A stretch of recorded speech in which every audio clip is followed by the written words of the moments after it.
Hey, what is up, you guys? Welcome back to the channel. So today, well, you guys seen from a while back, the Integra is back in the garage. And if you guys are OG subscribers, you would know that we had to take the head off the GSR. Well, we had to take the head off the K20 now. I'm assuming I think it was the same problem, just a few times to 10,000 maybe. No.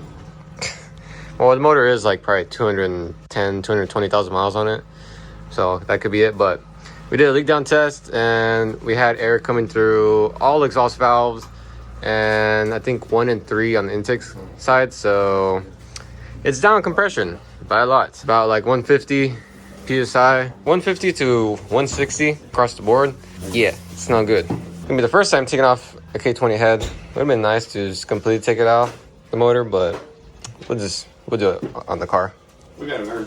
Yeah, we gotta learn. So yeah, he's draining the coolant for now. We're gonna start taking everything off around it. Gotta disconnect the header, take off the manifold, and then just basically the cams, all valve train, and boom, off. But the major part, it's not that simple.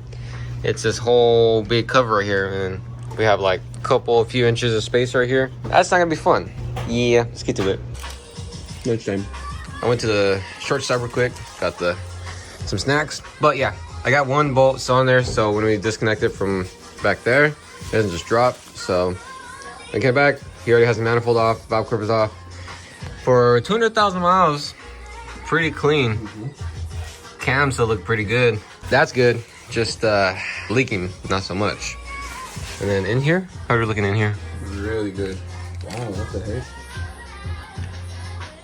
Actually looks pretty good. That's a little wet though. I feel like that's too much oil. Oh yeah, wait. Yeah, turn it right there. A little bit wet. Pretty sure maybe valve stem seals could just be like just slightly. Once we get the head off, then we'll look on the exhaust side. Now, the major part is getting to this side. Looks like you already took off the motor mount. Gotta take off that whole cover, which is gonna be a little of a mission, but we could probably do it. All right, so we got all the bolts on this cover. He just went ahead and pried it right now. Now it's gotta get to the bottom. There we go. Does it go up or go down? I have to go down. Yeah. Got it? It's gonna be great when we have silicone on here. Oof. All right, we got the cover off. Looking pretty good over here. It was a little pain in the butt because we have the oil cooler lines.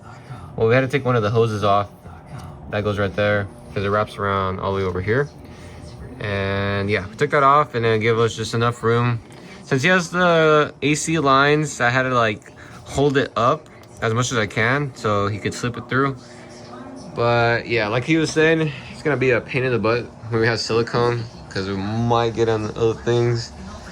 But we'll see once we get there. But I mean, for a 200,000 mile engine, it doesn't look too terrible, but he's going ahead, taking off the tensioner right there. And then that should release the tension of the chain. Then unbolt all these bolts and take out the cams. Then should be able to get the head studs. All right, so you got all the bolts off. You still has that 110 right there. They are numbered, so keep in mind the arrows go to the cams. Like I said, this is our first time taking off a K head. A K head, okay. Okay. Just gotta take off just like a V series single cam. I'm going back to B series. Yeah, Noah. Your fault. K, yeah, your fault. He said go K. It's slower than the B. Shut up. So you got one cam out. I did forget to mention that we TDC'd the motor. Make sure both the cam gears are pointing up and then the crank is pointing at the yellow. You're dripping oil all over the bumper from the end. So we gotta take off those. So I think there's a 10 right here, there's a 10 over here, and I believe that's where everything comes off. Like I said, guys, this is not a tutorial video. This is us doing it ourselves. So we'll get back to you guys once we take that off. Yeah. All right, so we got the whole assembly off. It's right there. Just gotta keep all this together, like squeeze it because it wants to separate out. Because of, I believe the little pins in the middle, it's like spring loaded for when you hit VTEC. But yeah, just pried it up in one of the corners and then started bringing up everything. But this is what K head looks like. The LMAs for the Ks are replaced on the B16. Pretty nice. Looking like they don't have dual valve springs. The head studs are exposed, and then I still gotta disconnect the header, and this thing should come up. All right, we got the head studs off, and now he's taking off the head for the first time. Look at there, K20 Z1 head for sale. Who wants it? Whoa, high compression. That's pretty cool. I did not know they were high compression. Cylinder walls look pretty good. Cylinder walls look really good. Look really good, actually. Just pistons, they need some cleaning. All right, guys. So we wanted to try the water method of putting water in the I can't even think right now. But dude, look how much it's leaking. I just filled it all the way to the top right now, and look how much it already went down. So now we're gonna go ahead and fill all of them. And let's see this one. Yep, that one seeping through. Is it all the way? No. Both of them. Yep. Good sealing valves would not leak through. Just like that one. That one. And those two. Yep, so all exhaust side are all crying. Yeah. So gotta replace those. So now I'm just gonna go ahead and dump it back out and try the intake side. All right, so we did the intake side. A minute later, it started to actually leak on number 3. Right there, you guys can see. The other ones still no, but maybe we'll just leave it in just a tad bit longer. We'll leave it for like 10 minutes and see what happens. Yeah. Came back 15 minutes later, and it looks like number 4 has a little drip right there. This one started leaking right there. That one's crying both eyes. That one's right there. That one is also right there. That one's good. That one is good, and that one's good. That one's good. Moist, but yeah. Yeah, so it's just what, 1, 2, 3, 4. And that was minor. It's probably just carbon buildup. Possibly. So I mean, could just probably just relap them and they should be good. Clean them, relap them, good. Yeah, but the exhaust has to be replaced though.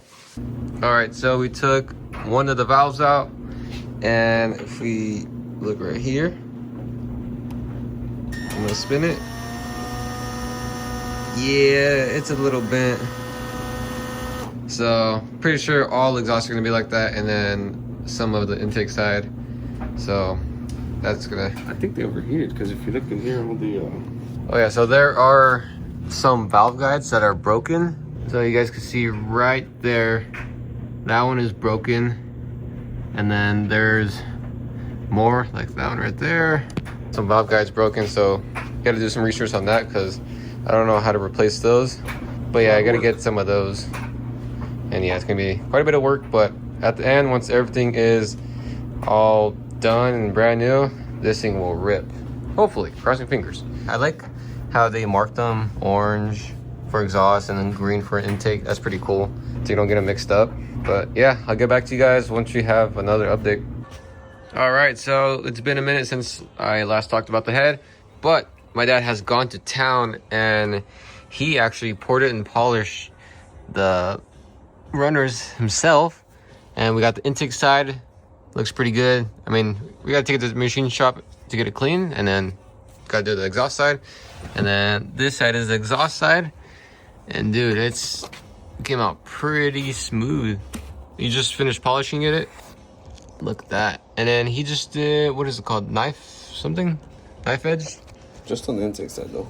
Oh, just on the intake side? Yeah, you can see it right there. Oh yeah, look at that. Dude, this thing is probably just gained 5 more horsepower. But right now, we're gonna go ahead and get these intake valves and lap them ourselves, because I did it on the B16. So let's go ahead and get to business. So we got the head from the machine shop, and I don't know if I showed it to you guys or not. I think I did. My dad went ahead and poured it and polished the head. Looks really good. And then we got the new valve guides. See right there. Just only the exhaust side because those were broken. I'm gonna go ahead and reseat the valves. Stop moving. I'm gonna reseat the valves, and then we should be good. Put it all together, throw it in the tag. An hour and a half later. The reason why it took so long is because I wanted to make sure there was no leaks. So I got the flashlight and then I put the valve in and I shined the light. So if the head was flipped over, I shined the light this way and I looked through the runner. And if there was light peeking through, then I would clean it, put some compound and lash it again until I could see light. So got all of them done. So now he's putting in those bottom retainers. I believe that's what they're called.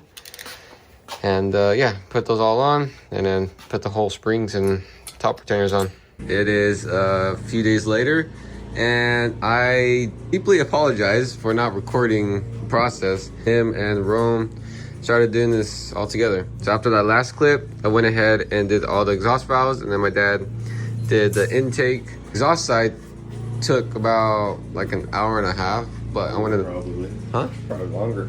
Maybe 2 hours. Yeah, that's all done. There's no leaks. I checked it with the light. Then when I got back, they already threw the head on, torqued it down, and then we're just starting on the timing last night. I got here, started finishing up the cover on this side. He started putting on the manifold. Just gotta connect some few things around, get the serpentine belt on, and then the valve lash. We're gonna get it running, and I can't wait.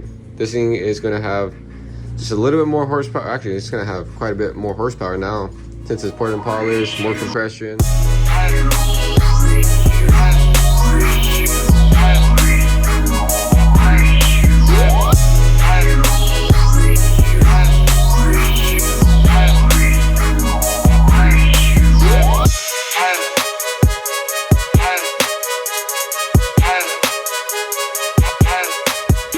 The K is all together right now.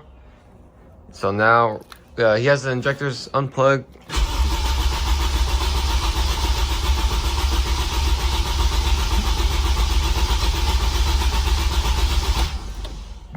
Sounds pretty good. I was waiting for the oil light to go off. Got the injectors plugged now. So let's go ahead and start it up. Oh, it's on.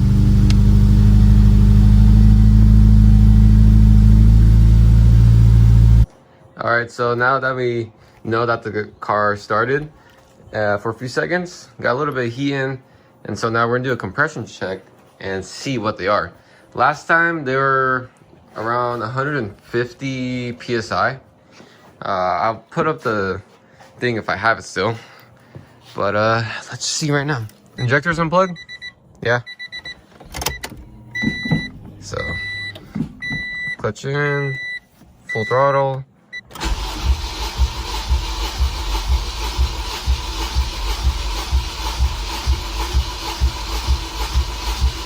I don't like how he's not making a face. So, 200, okay.